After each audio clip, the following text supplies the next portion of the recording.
আশা করি আপনার কণ্ঠে আমার এই ঘটনাটি পড়ে শোনানো হবে। ব্যস্ততার কারণে স্টুডিওতে আসতে পারলাম না, এই জন্য লিখে পাঠালাম। ভুল ত্রুটি ক্ষমা সুন্দর দৃষ্টিতে দেখবেন।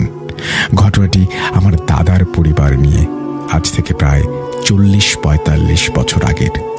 আমার দাদার 2 ভাই, দাদা বড় আর একজন ছোট। আমার দাদা কাঁচামালের ব্যবসা আর গরু ছাগল পালন করতেন। আমার দাদার ছিল 4 ছেলে 2 মেয়ে।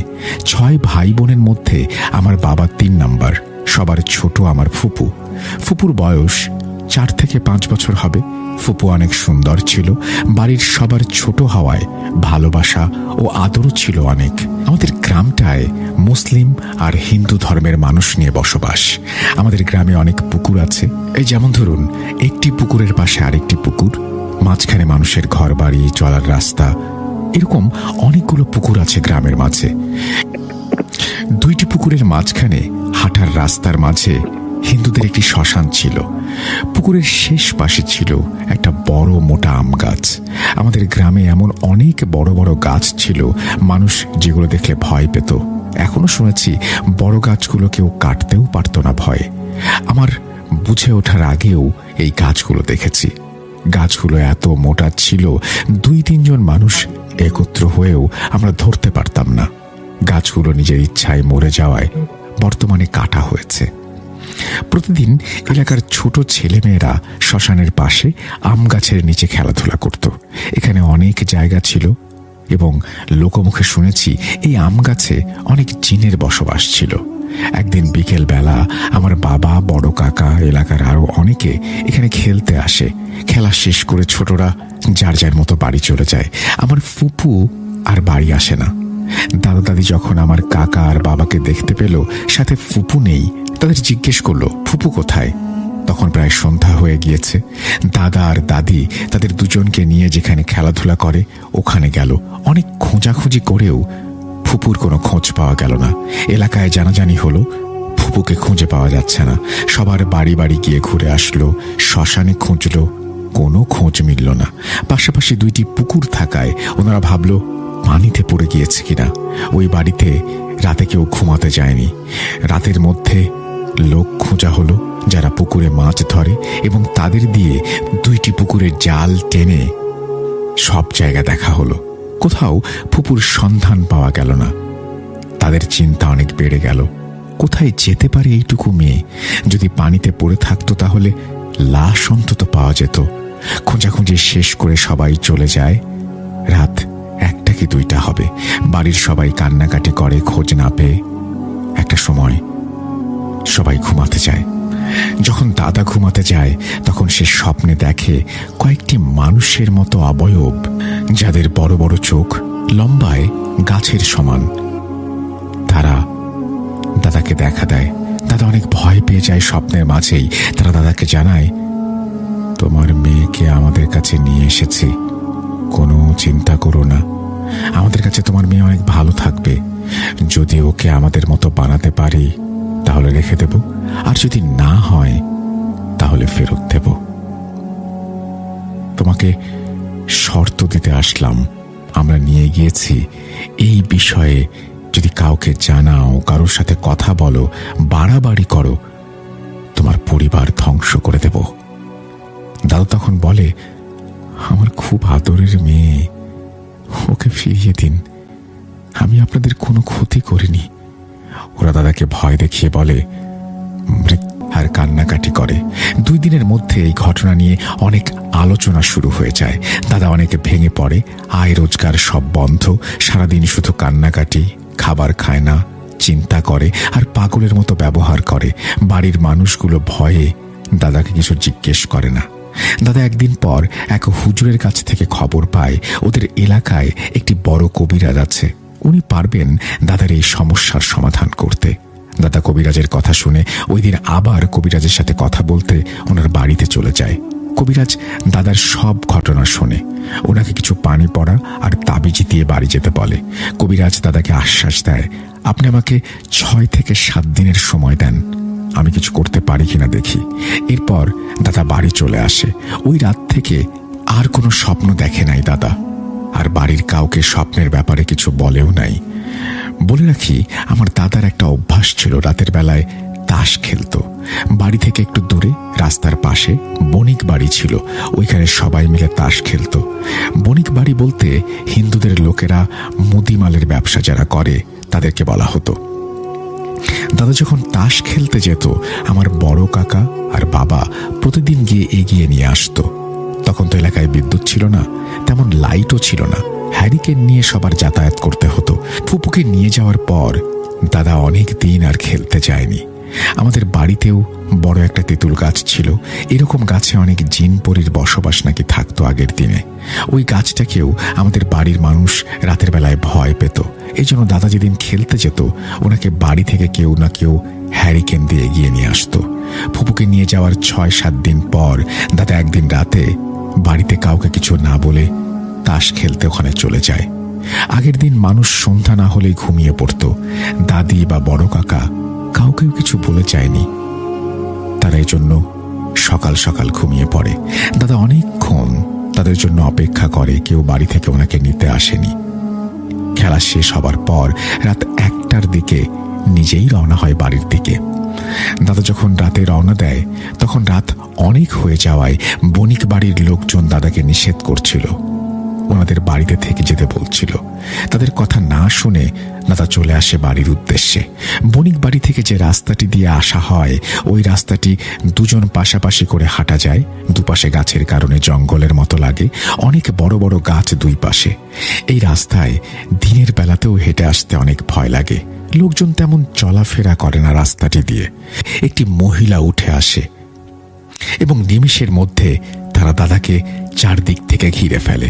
দাদা তখন ভয় আর কোনো কিছু বলার সাহস পায় না, গলা শুকিয়ে আসছে, তার আর বুঝতে বাকি থাকে না যে এরা কেউ মানুষ না। তারা হাসতে হাসতে দাদুকে বলে, ঘুরে আবার এই রাস্তা দিয়ে আসলি, তোকে এখন বাঁচাবে কে?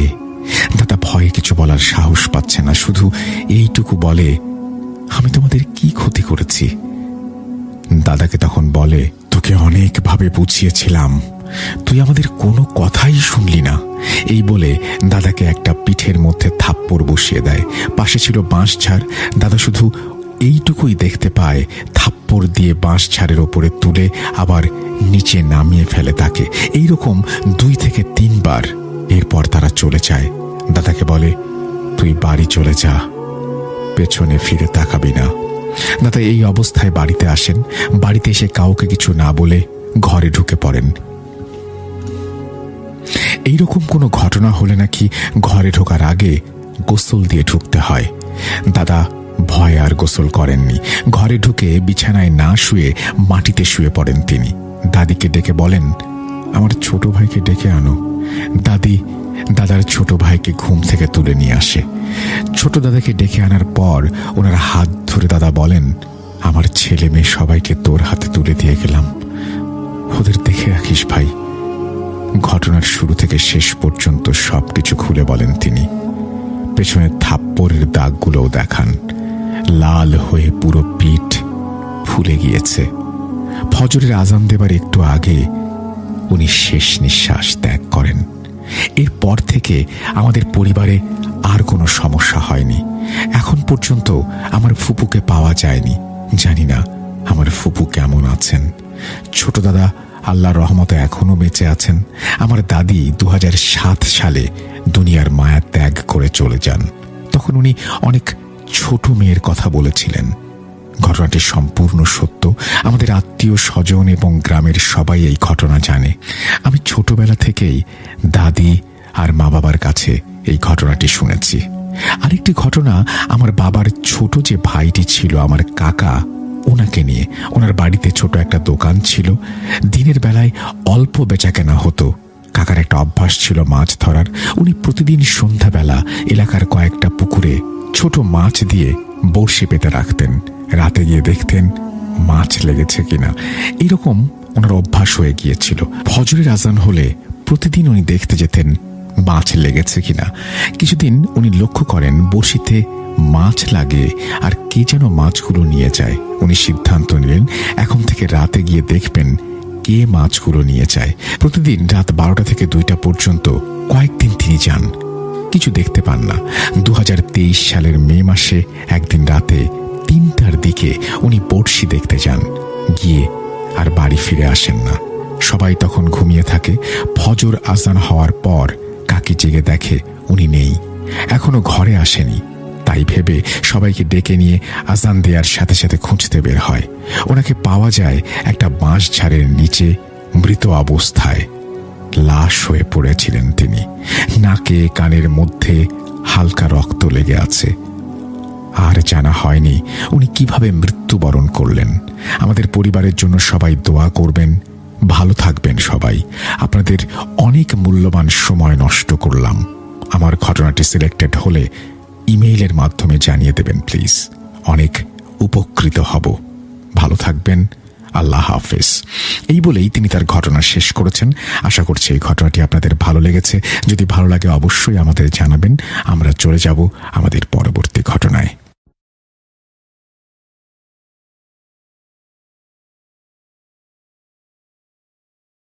গিয়েছিলেন। তো তারপর ওনারা সকলে মিলে একটা তাবু টাঙানো হয়েছিল আর কি ওই বিলের পাশে। তো বিশাল বড় একটা গাছ ছিলেন। ওই গাছের কাছে আপনার আমরা গ্রামের ভাষায় যেটাকে বলি আর কি ফোলা বলি আর কি, এই হোলা হোলা বলি আর কি আমাদের গ্রামের ভাষায়। তো এটা হলো ওই যে না পাট পাট পাটের যে ইয়াটা হয় আর কি, বুঝতে পেরেছি। জি। তো ওনারা তাবু টানানোর পরে মিশিং লাগিয়েছিল। তারপরে অনেকক্ষণ পানি সেচার পরে তো পানি যখন কমে গিয়েছিল, তো তার আব্বু আর চাচ্চু ভেবেছিল যে পানি যেহেতু কমে গিয়েছে, তো এখন আমরা আব্বু আর চাচ্চু ভেবেছিল যে অন্য আরেক জায়গায় মাছ ধরতে যাবে। তো তখন মাছ ধরতে যাবে তারা ওই সিদ্ধান্ত নেওয়ার পরে, তো আব্বু আর চাচ্চু রাতের যখন 12টা বাজে, মিনিমাম এই এক সপ্তাহ পর কি আপনার 10 তারিখে ঘটেছিল, এই সপ্তাহ 17-18 তারিখে ওই দিন রাতে আর কি। তো তারা ওই জায়গায় যাওয়াতে তো ওনারা একসাথে সিদ্ধান্ত করলো যে মাছ ধরবে। তো ওইটা আবার ছোট বিল ছিল। তো আব্বু আর চাচ্চু মাছ দেখে ওনারা এই মাছ নিয়ে তো বলতেছে যে আজকে তো মাছগুলো অনেক, তাই আজকে চাঁদের আলো আছে, সবগুলো মাছ ধরে নেব আমরা। তো এই সিদ্ধান্ত, এই কথা তাদের, তখন তারা ওই বিলে নেমে গিয়েছিল। তো আমরা তো গ্রামে অসুস্থ ছিলেন। তো আলহামদুলিল্লাহ আব্বু আস্তে আস্তে আল্লাহ তাআলা আমার আব্বুকে সুস্থতা দান করেছেন। কিন্তু ওই জিনটা, যে অবয়বটা, যে আব্বুকে বলে দাদুকে বলছে আর কি, আমার দাদু আপনার অল্প আর কি কবিরাজি পারতেন। তো বললেন যে আমি চলে যাব, তবে আমাকে একটা খাসি দিতে হবে আর কি। খাসিটা দিলে তাহলে তোমার দুনো ছেলেকে আমি ছেড়ে দেব। খাসিটা একদমে কিনতে হবে, কালো খাসি। তো দাদু একদমে খাসিটা কিনে তারপর আমাদের বাড়ির পাশে একটা তুলা গাছ ছিল, ওই তুলা গাছের গোড়ায় বেঁধে রেখেছিল। তখন এই খাসিটা রেখে চলে আসছে। তারপরে আর বলতে পারবো না। তো এরপরে আব্বু আস্তে আস্তে আলহামদুলিল্লাহ চাচ্চু আর আব্বু সুস্থ হয়ে গেছে। ওইখানে মানে 7টা সুন্দর মানে মেয়ে আর কি, এভাবে তারা নাচতেছে। তো সে বুঝতে পারলো এরা নিশ্চয়ই পরিবাহী জাতীয় কিছু হবে। তো সে অল্প সময় এভাবে দেখলো। তো দেখতে দেখতে সে মানে যখন শব্দ পাইছে ওইখান থেকে, তারা মনে হচ্ছে, তো তার দিকে যখন ফিরলে, তারপর সে মানে দৌড়ে এদিকে বাড়ির দিকে চলে আসার চেষ্টা করতেছে। তো হঠাৎ করে সে বেহুশ হয়ে পড়ে।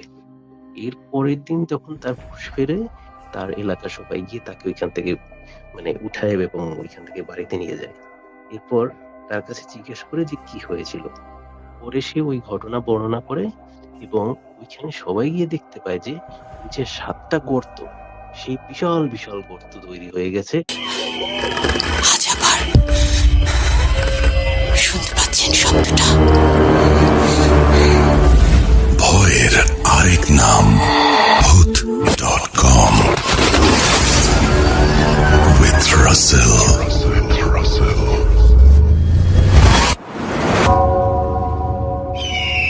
Welcome back. আপনাদের সবাইকে স্বাগত জানাচ্ছি আমি রাসেল। আশা করছি আপনারা সবাই ভালো আছেন, ভালোর দলে আছেন। আমি কথা না বাড়িয়ে চলে যাব নতুন একটি ঘটনায়। যেভাবে লেখা আছে সেভাবেই পড়ে শোনাচ্ছি। আসসালামু আলাইকুম ওয়া রাহমাতুল্লাহি ওয়া বারাকাতুহু। রাসেল ভাই, আশা করি বরাবরের মতোই ভালো আছেন। আমি জাহিদুল ইসলাম, চট্টগ্রাম জেলার দক্ষিণ রাঙ্গুনিয়ার শিলক ইউনিয়নে। আমার ময়তার এই কোলাহলে আমার প্রাণ টেকে না, তাই প্রতিদিন সকালে শামুক বেগে জবে আসলেও উল্কার বেগে বাড়ি ফিরে যাই। অটোরিকশায় বড়জোর 30 মিনিট, আর হেঁটে গেলে ঘন্টা দুয়েক। আজ কাজ শেষ করতে করতে অনেক দেরি হয়ে গেল। যখন বেরিয়েছি দোকান থেকে তখন বাজে সন্ধে 7টা। বর্ষার সময় এখানে 7টা মানে অনেক রাত। অদ্ভুত ব্যাপার হলো, সারাদিন প্রচুর ভিড় আর গাড়ি ঘোড়া থাকলেও সন্ধ্যের পর এই জায়গাটায় গাড়ি পাওয়া মুশকিল।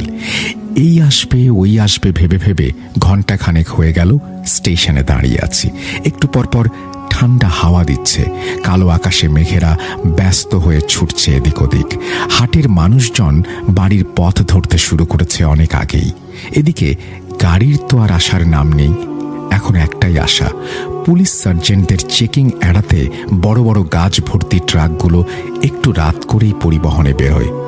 চলতি পথে কোথাও ট্রাক যদি পেয়ে যাই, ভাই একটু দাঁড়ান বলে পেছনে ঝুলে পড়তে পারবো। অনেকক্ষণ ধরে অপেক্ষা করছি, ধুপায় আর দাঁড়িয়ে থাকতেও পারছি না। তার উপর হাওয়া এলে রাস্তার বালি ধুলো উড়ে এসে নাকে চোখে মুখে পড়ছে। না, হাঁটা গাড়ি চালানোই ভালো। বরং এখন বাজে রাত 8:30। এখনই রওনা দিলে খুব জোরে হাঁটলে ঘন্টা দুয়েকের মধ্যে বাড়ি পৌঁছে যাব। ভাবনা শেষ হতেই আল্লাহর দেয়া বিশ্বস্ত পাগুলো চলতে শুরু করলো। আমার অভ্যেস হলো, যদি দূরের কোনো পথে হাঁটি তখন সময় কাটানোর জন্য আমি কিছু না কিছু নিয়ে ভাবি, নয়তো চারপাশের মানুষজন দেখতে দেখতে চলি। সামনে লম্বা রাস্তা, অনেক দূর পথ।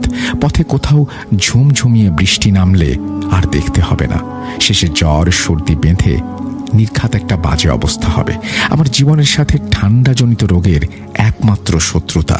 ছোটবেলায় নাকি একবার নিউমোনিয়া হয়ে মরতে মরতে বেঁচে গিয়েছিলাম। সেই থেকে এই ঠান্ডাময়ী আমায় ছাড়েনি। মায়ের আলমারিতে আমার পথ্য থাকতো 12 মাস। শীত বা বৃষ্টির দিনে মা ভালোভাবে কান বেঁধে দিত মাফলার জড়িয়ে, কানে যাতে ঠান্ডা না ঢোকে। এদিকে 4 আনায় একটি করে টাকায় 4টি নারকেল আইসক্রিম খেয়ে খেয়ে সপ্তাহ না যেতেই আবার জ্বর। আইসক্রিম বিক্রেতার পেটরার থপথপ কিংবা ঝুনঝুনির টুনটুন আওয়াজ শুনলে মায়ের বারণ উপেক্ষা করেই আমি ছুটে যেতাম। নিষেধ আর বারণ ভরা ছেলেবেলা, সেই সোনালি 90-এর দশক। ঝড়ঝড়ে রোদের দিনে কাদামাখা পথ ডিঙিয়ে সাপ খেলা দেখাতে আসতো বেদের দল। অদ্ভুত সুন্দর সাপগুলো এক এক বাক্সে এক এক রকম ভুজঙ্গ। মানুষের ভিড় জমে যেত।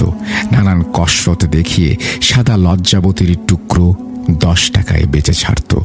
বুনো সাপ দেখলেও আমার অদ্ভুত আনন্দ লাগতো। মনে হতো, ওগুলো কি পোষ মানানো যায়? 2-1টা সাপ পিছে পিছে নিয়ে ঘুরলে এলাকার বদমাস ছেলেপেলেগুলো আমাকেও ভয় পেত। শৈশবের দিনগুলো খুব মজার অধ্যায় স্মৃতির ডায়েরিতে। পাগুলো চলছে, যাবার পথে অনেকগুলি ছোট ছোট বাজার পড়ে। দোকানিরা ঝাঁপ ফেলে দোকান বন্ধ করছে। এক বয়স্ক অন্ধ ব্যক্তিকে দেখলাম ছোট এক মেয়েকে নিয়ে পান, বিড়ি, চকলেট বিক্রি করছে। ঝড় আসবে দেখেও ওদের ওঠার নাম নেই। হয়তো বিক্রি হয়নি আজ তেমন, অথবা চালা ফুটো হওয়া ঝুপড়িতে ফেরার চেয়ে এখানে বড় ছাদের নিচে ভিজবে কম। এই বাজারটা বেশ অন্ধকার, কয়েকটা কুপিবাতি ছাড়া কোনো আলো নেই। বাজার পেরিয়ে একটা লম্বা ব্রিজ পেরোচ্ছি। ব্রিজের নিচে ছোট্ট খালে ঢেউয়ের স্রোত। উঁচু নিচু পেরিয়ে চলা পানির কুলকুল শব্দ আর পানির তোড়ে সৃষ্ট জলজ উষ্ণ হাওয়া আমি অনুভব করতে পারছি। শ্যাওলার গন্ধ মেশানো এই বাতাসটা বেশ ভালো লাগে। কৈশোরে বাবার সাথে মাছ ধরতে যেতাম গভীর রাতে। মাইলখানিক দূরে খালে একসময় প্রচুর মাছ পাওয়া যেত। ঘুম ঘুম চোখে ময়লা টি শার্ট আর পুরনো হাফ প্যান্ট পরে বাজারের থলে নিয়ে বেরিয়ে যেতাম। বাবা কাঁধে নতুন জাল ফেলে হনহন করে হাঁটত। গ্রামে ফসলের ক্ষেত চিরে মেঠো পথ পেরিয়ে যেতে যেতে দেখতাম পাড়া গায়ের ভেতর যত অন্ধকার, আসলে তত অন্ধকার নয় রাত। হাজার হাজার তারার ক্ষীণ আলোতে দিব্যি পথ চলা যায়। বাবার জামাটা এক হাতে ধরে ঘুমে ঢলে আসা চোখ দুটো বন্ধ করে অন্ধের মতো পথ চলতাম, যেন যেতে যেতেও হাঁপ ছেড়ে ঘুমিয়ে নেওয়া যেত। নদীর পাড়ে এসে এই গন্ধটা পেতাম। গতিময় পানির গরম একটা হাওয়ার সাথে শ্যাওলার আঁশটে গন্ধ মেশানো। নদীর এই জায়গায় এসে আমার বেশ ভয় লাগতো। বাবা যখন কিশোর তখন নদীর ওপারে তার নানা বাড়ি থেকে ফেরার পথে ঠিক এখানেই ভয়ঙ্কর অবয়ব দেখতে পেয়েছিল। মুখ থেকে আগুনের হলকা বেরোতো তার, ঘন লম্বা চুলগুলো পুরো পাড় জুড়ে বিছানো, চোখগুলো লাল হয়ে জ্বলত ভাঁটার মতো। বাবা পড়ি কি মরি করে দৌড়িয়েছিল সেদিন। এখন কি অমন অজপাড়া গাঁ আছে? সব দিকে পাকা বাড়ি, ঘর বসতিতে ভরে গেছে আবাদি জমি। আনমনে হাঁটতে হাঁটতে অনেক দূর চলে এলাম। লোকালয় ছেড়ে এসেছি। সামনে যত দূর চোখ যায় ফসলের ক্ষেত, ক্ষেতের অদূরে ছোট ছোট পাহাড় কালো গা নিয়ে দাঁড়িয়ে আছে। এখানে বন্য হাতির বেশ উপদ্রব। ধান পাকলে পাহাড় থেকে দল বেঁধে নেমে আসে হাতির দল। ইচ্ছামতো খেয়ে জমি লন্ডভন্ড করে দিয়ে চলে যায়। মাঝে মাঝে নাকি এই রাস্তাতেও দাঁড়িয়ে থাকতে দেখা গেছে দলছুট কোনো হাতিকে। আমার এক আত্মীয়কে মেরে ফেলেছিল হাতি। ওদের বাড়ি পূব দিকের পাহাড়ি এক টিলায়। নানা বাড়ি গেলে ওদের ওখানে না গিয়ে থাকতে পারতাম না। লাল লাল মাটি কেটে টিন আর বেড়া দিয়ে বানানো ঘরটা বেশ সুন্দর। একটা শতবর্ষী তেঁতুল গাছ ছিল টিলার ওপরে, ইয়া মোটা গাছ। সিজন এলে টক মিষ্টি তেঁতুলে ভরে যেত প্রতিটি শাখা। জায়গাটা মালভূমির মতো, নিচে সোজা গভীর খাদ। এখান থেকে বিস্তীর্ণ অনাবাদি আর ফসলি জমি দেখা যেত। চারিদিক অপূর্ব সবুজের সমারোহ। নিচের দমদমায় এক হাঁটু কাদায় চড়ত কালো মহিষের দল। রোদ সবুজের মৃদু বাতাসে একটা চমৎকার জায়গা। এখানে এলে আমার বাঁশি বাজাতে ইচ্ছে করত। সিনেমার মতো আশেপাশের কোনো রাখালি বা পাহাড়ি কন্যা যদি এসে পাশে বসত, বাঁশি শুনত, আহা। এক রাতে বাড়ির উঠোনে একদল দলছুট হাতি এসে বাইরের গোলা থেকে ধান খাচ্ছিল। এ বাড়ির মেজ ছেলে মণি ফিরছিল বাজার থেকে। অন্ধকারে লক্ষ্য করেনি উঠোনে তার জন্য অপেক্ষা করছে সাক্ষাৎ মৃত্যু। খুব কাছে এসে যখন টের পেয়েছে তখন দৌড় দিয়ে বাড়িতে ঢুকতে যাবে, এমন সময় পেছন থেকে জমের সুর এসে আঁকড়ে ধরল তাকে। গলা থেকে কোনো আওয়াজ বেরোয়নি তখনও। শূন্যে উঠিয়ে জোরে জোরে আছাড় মারতে থাকে সে। সেই পানিতে কি করে গ্রামে সাঁতার জানা একটা বালক ডুবে যেতে পারে, এই প্রশ্নের উত্তর কারো জানা ছিল না। সবার এক কথা, দিঘি তার ভোগ নিয়েছে। আকাশে বিদ্যুৎ চমকাচ্ছে, হাওয়ার তোড় বাড়ছে একটু একটু করে। মেঘের গম্ভীর নিনাদ বলছে বৃষ্টি আসতে চলেছে একটু পরেই। প্রকৃতির এই লীলা ছাড়া শুনশান চারিদিকে। বিদ্যুৎ চমকের আলোতে চারিদিকে বর্ষণের অপেক্ষারত সবুজ চোখে পড়ছে। যেন এই গহীন অরণ্যে আমি এক নিশাচর। হঠাৎ কেমন যেন গা ছমছম করতে লাগলো। রাস্তার বাম দিকে একটা বেড়াল ডাকতে শুরু করেছে অনবরত, মেয়াও মেয়াও। ক্ষণিক আলোতে দেখলাম খুব বড়সড় একটা বেড়াল, ঢাউস আর মিশমিশে কালো। যাকে ডাকুক, আমার কি। কিন্তু একটু সামনে যেতে দেখলাম ওটা আমার সামনে দিয়ে দৌড়াচ্ছে। একবার এপাশে যায় তো আরেকবার ও পাশে আসে। হই হই করে তাড়িয়ে দিতে গেলাম। হিতে বিপরীত হলো, রাস্তার মাঝে দাঁড়িয়ে পড়ল ওটা। অন্ধকারে ভয়ানক চোখ জল জল করে উঠল। ভয় ধরে গেছে আমার ততক্ষণে। ছেলেবেলা থেকে শুনে আসছে এই বেড়ালের কথা। এগুলো মেছো ভূত, অসহায় পথচারীকে একা পেলে নাস্তা নাবুদ করে ছাড়ে। রাতের বেলা কেউ যদি নদী খাল থেকে মাছ ধরে ফেরে তাহলে এই জিনিস তার পেছনে পড়ে যায়। কেউ যদি দয়া পরাবশ হয়ে ঝোলা থেকে মাছ দেয় তাহলে আর রক্ষে নেই। ওর সব মাছ একে একে খেয়ে বাড়ি অবধি পৌঁছে যাবে এই জিনিস। শুনেছি এরা আগুন ভীষণ ভয় পায়। পকেটে একটা ম্যাচ ছিল, আসার সময় কিনেছিলাম কয়েল জ্বালাতে হয় বলে। বিড়ি খেঁকো হলে ভালো হতো, সিগারেট জ্বালিয়ে রাখা যেত। একটা কাঠি বের করে জ্বালালাম। আলো জ্বালতেই দেখি রাস্তা পরিষ্কার। হলদে চোখ জোড়া যেন হাওয়ায় মিলিয়ে গেছে। পাগুলো কিন্তু থেমে নেই আমার। মাথায় দুশ্চিন্তার ঝড় বয়ে যাচ্ছে। সামনে আরো কি বিপদ ওঁত পেতে আছে কে জানে। একটু এগিয়ে গিয়ে রাস্তার মোড় নিয়েছি সামনে। মোড় ঘুরতেই দেখি রাস্তার বাম পাশের বিল থেকে ঠক ঠক আওয়াজ আসছে। অন্ধকারে কিছুই পরিষ্কার দেখছি না। বিজলির আলোতে দেখা যাবে, হয়তো কোনো মানুষ হবে। মানুষ দেখলে একটু সাহস পাবো, এই আশায় দাঁড়িয়ে রইলাম। একসময় পশ্চিম আকাশ থেকে চমকে উঠল বিদ্যুৎ। সেই আলোয় দেখলাম কোথায় মানুষ কোথায় কি। দুটো মোটা কালো পাঁঠা লড়াই করছে আপোষে। তাদেরই শিঙের ঠোকাঠুকিতে সেই আওয়াজ। কিন্তু এই রাতে এমন ঝড়ের সময়ে বিলের মাঝে পাঁঠা আসবে কোত্থেকে? যা বোঝার বুঝে নিয়েছি, ওরা একা নয়, আশেপাশে অদৃশ্য কারো অনেক কিছুই আছে। পাগুলো নড়তে চাইছিল না। ভাবছিলাম দৌড় দেব, এমন সময় ঝমঝমিয়ে বৃষ্টি নামলো। ছুটতে শুরু করলাম আমি। গায়ের শার্টটা ঘামেই ভেজা ছিল, বৃষ্টিতে সেটা ধুয়ে যাচ্ছে। অনেকটা কাছে চলে এসেছি, আর মাইলখানেক গেলেই বাড়ির রাস্তা। কাপড়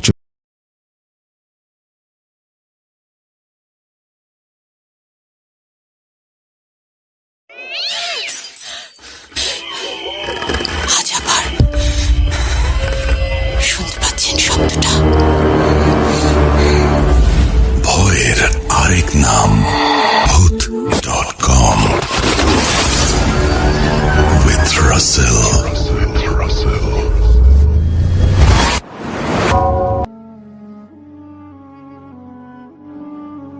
ওয়েলকাম ব্যাক। আপনাদের সবাইকে স্বাগত জানাচ্ছি আমি রাসেল। আশা করছি আপনারা সবাই ভালো আছেন, ভালোর দলে আছেন, এবং আশা করছি অনেকেই আমাদেরকে শুনছেন এই মুহূর্তে। যেমন হেদায়েত আলো 771 লিখেছেন, পুকুরে 7টি জিনের কলসের একটি ঘটনা আছে আমার কাছে, আপনি শুনতে আগ্রহী হলে অবশ্যই জানাবেন। 7টি কলস যেমন আমরা শুনেছি, 7টি কুয়োর কথা শুনেছি, এরকম অসংখ্য ঘটনা কিন্তু আমরা সবসময় শুনি। আমাদের যে গেস্ট হয়তো বেশি রাত হয়ে গেছে বলে তিনি লিভ করেছেন, বাট এইখানে আমি দেখতে পাচ্ছি যে ঘটনা, আমরা পুকুর কেন্দ্রিক যে ঘটনার কথা বলছিলাম, সেরকম ঘটনার সাথে আমি শুধু একা নই, বা যিনি ঘটনা পাঠিয়েছেন তিনি একা নন, আরও অনেকেই পরিচিত আমাদের সাথে। অবশ্য আমরা চেষ্টা করেছিলাম তাকে আনার জন্য, বা তাকে পাওয়া যাচ্ছে না কোনো একটা কারণে। রাব্বি খুব চেষ্টা করছেন তাকে, হেদায়েতকে আমাদের সঙ্গে যোগ দেবানোর ব্যবস্থা করার জন্য, বাট হয়তো তাকে কোনো একটা কারণে পাওয়া যাচ্ছে না। আচ্ছা, এমডি শুভ আমাদের লিখছেন, রাসেল ভাই কেমন আছেন? আশা করি অনেক ভালো আছেন। আমি ব্রাহ্মণবাড়িয়া থেকে শুভ বলছি, আমার একটা ঘটনা বলার আছে, যদি বলতে পারি জানাবেন অবশ্যই। এবং আপনি যে কোনো সময় ঘটনা বলতে পারেন, আপনারা সবাই বলতে পারেন। আমি শুধুমাত্র একটা জিনিস বলি, বৃহস্পতিবারে যদি আপনি চান যে আপনার ঘটনাটা অচিনপুরে যাবে, তাহলে এই ঘটনাটা হতে হবে, it has to be friendship related বা ফ্রেন্ড রিলেটেড স্টোরি। যেমন ধরেন যে আপনি আপনার বন্ধু আপনার সাথে এই ঘটনাটি শেয়ার করেছেন, বা আপনি আর আপনার বন্ধু কোথাও ঘুরতে গেছেন, সেইখানে আপনার এটা এক্সপিরিয়েন্স করেছেন, কোনোভাবে সেখানে বন্ধুর উপস্থিতি আছে, বা বন্ধুকে নিয়ে